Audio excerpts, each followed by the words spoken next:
மழை வெள்ளம் வந்தபோது அந்த எண்ணூர் மக்கள் பட்ட கஷ்டத்தெல்லாம் ஒரு 2 நாள் ஒரு 10 நிமிஷம் கரண்ட் இல்லைன்னா நம்ம துடிச்சு போறோம். ஐயோ! எப்ப கரண்ட் வரும்? எப்ப ஏசி வரும்னு. அந்த எண்ணூர் மக்கள் கிராமங்கள் 20 கிராமங்கள் வந்து எண்ணெயில மூழ்கி போய் வீட்டுக்குள்ள ரூ. 1,00,000 பொருள் போன பிறகு கூட, ஒரு மந்திரி எட்டி பார்க்கல, ஒரு கவுன்சிலர் எட்டி பார்க்கலம்மா. எப்படிம்மா அவங்கனால தூங்க முடியுது? குறைந்தபட்சம் அங்க போய் ஒரு சகாயம் பண்ணலாம் இல்லையா? ஒரு உதவி பண்ணலாம் இல்லையா? கண்டுக்கவே இல்ல. எல்லாம் மழை நீர்லாம் வடிஞ்ச பிறகு கூட ஆனா அந்த எண்ணெய் கசிவு வந்து அது போயிட்டு இருந்துச்சு நாட்கணக்குல நீங்களே ஊடகத்துல பார்த்தீங்க. ஆனா அதெல்லாம் தண்ணி எல்லாம் வடிஞ்ச பிறகு அதுக்கப்புறம் ஃபோட்டோ ஷூட் எடுக்க வர்றாங்க எம்எல்ஏங்க. ஒரு ஊடகத்த கையில அவங்க சார்ந்த ஊடகத்த கொண்டு வந்து சூப்பர் அந்த எம்எல்ஏ வந்தாரு, இந்த மந்திரி வந்தாருன்னு.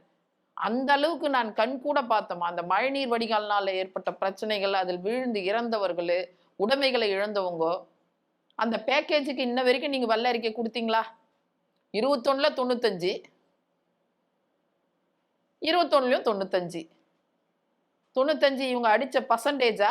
இல்ல முடிச்ச வேலையான்னு எனக்கு தெரியல.